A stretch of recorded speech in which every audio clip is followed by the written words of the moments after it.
अभी हाल ही में हम सबने कांग्रेस लीडर सोनिया गांधी को लेकर उनके जॉर्ज सोरोस कनेक्शंस की चर्चाएं सुनी। सोनिया गांधी जी और सोरोस का लिंक। यह सुना कि कैसे सोनिया जी एक FDL-AP नाम के संस्थान की को चेयरपर्सन है, जिसका उद्देश्य जम्मू और कश्मीर को स्वतंत्र राष्ट्र के तौर पर स्थापित करना है। और हाँ, आपको बता दें कि सोनिया गांधी से जुड़ी इस संस्था को जॉर्ज सोरोस से फंडिंग मिलती है। ये तो था कांग्रेस पार्टी और सोनिया गांधी के सोरोस कनेक्शन का केवल एक थ्रेड।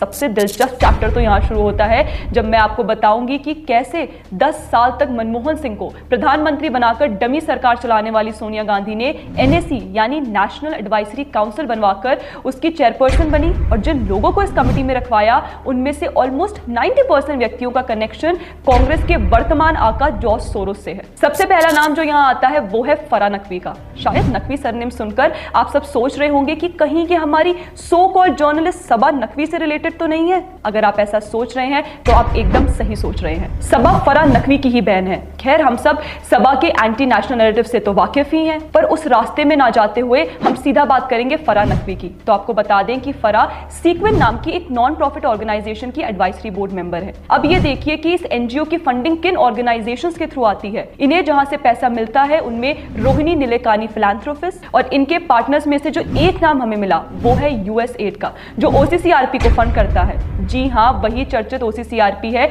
जिसको फंड सोरोस के फोर्ड फाउंडेशन और रॉकफेलर फाउंडेशन से आता है। और इसी OCCRP की रिपोर्ट्स को फैक्ट बताकर राहुल गांधी आए दिन अडानी और प्रधानमंत्री मोदी को टारगेट करते हैं। इसके अलावा फराह नकवी NGO खमिन नाम के एक ऑर्गेनाइजेशन से भी जुड़ी हैं, जिसको सपोर्ट कच्छ महिला विकास संगठन से मिलता है, जिसका लिंक विवेक मारू नाम के एक व्यक्ति से है। ये विवेक मारू नमती का CEO है और नमती को भी सोरोस फंड करता है। अब तीसरी ऑर्गेनाइजेशन जिससे फराह नकवी एसोसिएटेड है वो है निरंतर ट्रस्ट, जिसे 2011 में फोर्ड फाउंडेशन से लगभग $1 मिलियन का फंड मिला था। अभी हाल ही में फराह नकवी एक सॉलिडारिटी इवेंट में नदीम खान को सपोर्ट करते हुए दिखी, जिसे दिल्ली पुलिस ने दुश्मनी को बढ़ावा देने के आरोप में गिरफ्तार कर लिया है। और आपको बता दें कि ये वही नदीम खान है जो भारत जोड़ो अभियान के जनरल सेक्रेटरी हैं और स्वयं को फैक्ट चेकर कहने वाले मोहम्मद जुबैर के भी करीब हैं। आखिरी बात जो फराह नकवी को लेकर जाननी जरूरी है वो ये है कि 2010 में ये हर्ष मंदर के साथ कम्युनल वायलेंस बिल के रीड्राफ्टिंग कमेटी की मेंबर थी। ये वही एंटी हिंदू बिल है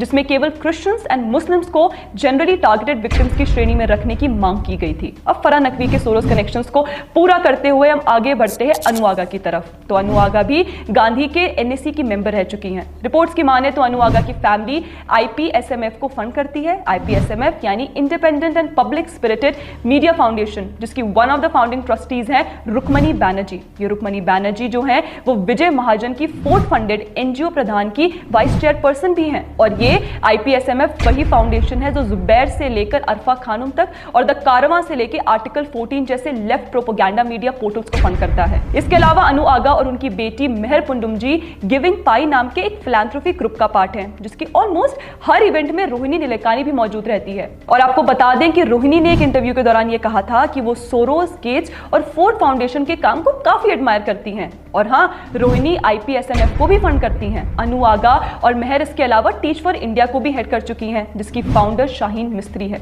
शाहीन ने 2021 में हार्वर्ड में एक कॉन्फ्रेंस में पार्ट लिया था जिसका टाइटल था tackling unequal access to education worsen by कोविड-19, और इसके पैनलिस्ट काफी इंटरेस्टिंग है, अतिशी मार्लेना एंड रुक्मणी बैनर्जी। अब हम चलते हैं NEC के तीसरे मेंबर यानी कि जॉन रेजे पर। तो जॉन का लिंक काफी एंटी इंडिया पर्सनालिटी से रहा है, जैसे कि अरुंधति रॉय जो अपने एंटी नेशनल स्टेटमेंट्स के लिए काफी चर्चा में रही हैं। इसके अलावा जॉन का संबंध लेफ्ट इकोनॉमिस्ट अमर्त्य सेन से भी है, जिसके साथ जॉन काफी बुक्स को ऑथर कर चुके हैं। जॉन रेजे राहुल गांधी के नजदीकी सलाहकार है और ऐसा माना जाता है कि राहुल गांधी की खटाखट पैसे देने वाली योजना उन्होंने ही ड्राफ्ट की थी। इसके पहले 2019 के लोकसभा चुनाव के समय NYAY योजना भी उन्होंने ही बनाई थी, जिसके सहारे राहुल गांधी सत्ता में वापस आना चाहते थे। और कुछ सोर्सेस की माने तो जॉन को सोरोस के OSF और फोर्ड फाउंडेशन से भी फंडिंग मिल चुकी है।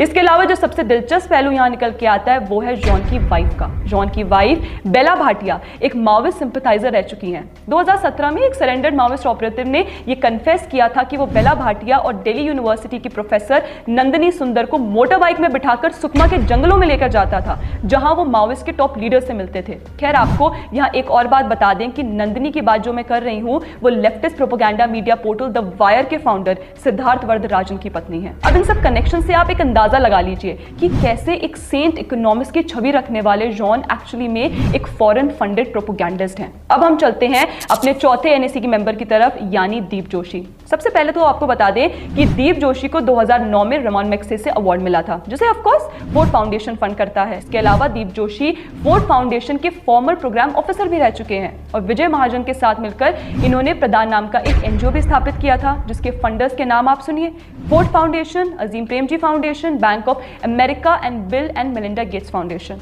और देखिए आप, ये कैसा सहयोग है या प्रयोग कि प्रधान एनजीओ की चेयरपर्सन है रुक्मणी बैनर्जी, जिसका नाम अभी तक मैं इस वीडियो में 3 बार आ चुका है। अब हम चलते हैं अपने 5वें एनएसी मेंबर यानी अरुणा रॉय की तरफ। ये भी दीप जोशी की तरह रमोन मैग्सेसे अवार्डी है, जिसे फोर्ड फाउंडेशन फंड करता है। इसके अलावा आपको बता दें कि ये अरुणा रॉय ही थी जिन्होंने अरविंद केजरीवाल को एक सक्रिय राजनीतिक आवाज दी, ताकि केजरीवाल एक थर्ड फोर्स की तरह कांग्रेस की नीतियों के कारण पैदा हुए पॉलिटिकल वैक्यूम को फिल कर सके। और बल्कि अरुणा रॉय ने केजरीवाल के साथ मिलकर आरटीआई में चेंजेस लाने के लिए भी लड़ाई लड़ी थी। और हाँ, अरुणा रॉय और हर्ष मंदर उन 203 पिटिशनर्स में से थे जिन्होंने अजमल कसाब की मर्सी की पिटिशन फाइल की थी। अब हमारा छठा और आखिरी एनएसी मेंबर जो आता है वो है हर्ष मंदर, जिसकी भी आप काफी चर्चा हमारे वीडियोस में सुन चुके हैं। और इनफैक्ट हमारे एक पिछले वीडियो में भी हमने मंदर जी की कई ड्यूबियस कनेक्शंस का खुलासा किया था, जिसकी क्लिपिंग ये रही। हर्ष मंदर पूर्व आईएएस अफसर हैं और सोनिया गांधी के एडवाइजरी काउंसिल के एक्स मेंबर रह चुके हैं। ये गुजरात दंगों के बाद वर्तमान प्रधानमंत्री और तब के मुख्यमंत्री नरेंद्र मोदी के घोर विरोधी रहे हैं और तमाम प्रोपेगेंडा में इनका हाथ रहा है। फिलहाल ये दिल्ली बेस्ड क्विल फाउंडेशन के एडवाइजरी बोर्ड में है, जो कि एक फैब्रिकेटेड ऑनलाइन पोर्टल डोटो डेटाबेस चलाते हैं। और इन दोनों ऑर्गेनाइजेशंस का इस्तेमाल यूएस बेस्ड पाक जमात अपने इस्लामोफोबिया के नैरेटिव को चलाने के लिए यूज करता है। इसके अलावा हर्ष मंदर द जस्टिस फाउंडेशन से भी जुड़े हैं, जिसकी स्थापना एक आईएसआई सेपरेटिस्ट अयूब ठाकुर ने की थी। और हाँ,